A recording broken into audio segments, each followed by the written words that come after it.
जरा इसे पढ़िएगा। A ball rolls off top of a staircase with horizontal velocity u if the steps are h meter high and the b meter wide. The ball will just hit the edge of the nth step. Then n is equal to. तो ये चार option दिए गए हैं, इनमें से बताना है कि कौन सा ऑप्शन n की करेक्ट वैल्यू दे रहा है। आप बेटे ऐसे स्टेयरकेस बना लीजिए, जैसे मैं कुछ हाइट के स्टेयरकेस बनाता हूँ।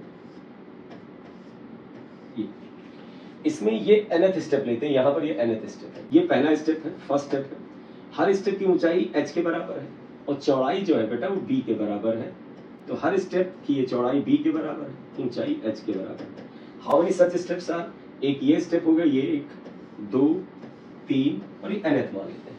अगर एक बॉल ऐसे बेटे हॉरिजॉन्टली प्रोजेक्ट की जाएगी तो इसका मतलब इसकी horizontal velocity ux equal to u होगा, और ऐसे केस में वर्टिकल वेलोसिटी 0 हो गया। ये कहते हैं कि ये बॉल जाके जिस इसके एज पे ये टकराती है, तो यहाँ से यहाँ तक जाने में बॉल एक्स एक्सिस पे इतनी डिस्टेंस कवर करेगी। आप यहाँ से परपेंडिकुलर डाल लें तो देखिए एक्स एक्सिस पे ये दूरी तय करेगी बॉल, और जब बॉल यहाँ से यहाँ गिरेगी तो वाई एक्सिस पे अगर आप देखें तो यहाँ से लेके यहाँ तक की दूरी तय करेगी। तो वाई एक्सिस पे इसकी डिस्प्लेसमेंट दिस मच। अब एक बात और देखिएगा, how many such steps are here? n steps are there, n ऐसे स्टेप्स हैं। तो बेटा एक चीज बताइएगा, अगर एक स्टेप की ऊंचाई h है तो अगर ये दूसरा स्टेप ले लेते तो यहाँ से यहाँ तक की ऊंचाई क्या आती? 2h।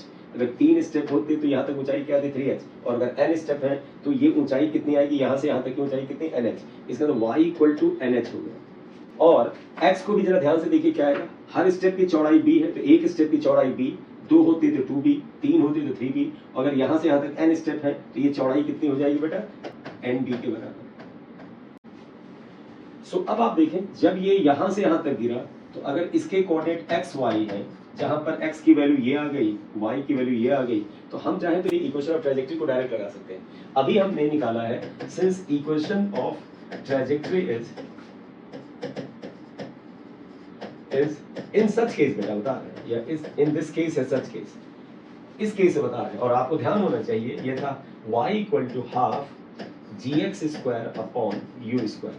अभी जस्ट सॉल्व किया था। इसमें आप ऐसा करिए बेटा, ये जो y की वैल्यू है nh वो यहाँ पर लिख दीजिए, और जो x की वैल्यू है nb वो यहाँ पर लिख दीजिए।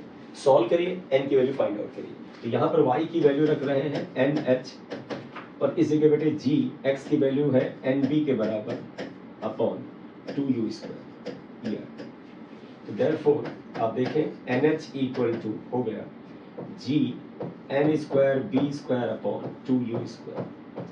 यहाँ पर ये n इस n से कैंसिल हो गया, तो यहाँ से देखिए ये n कितना आएगा?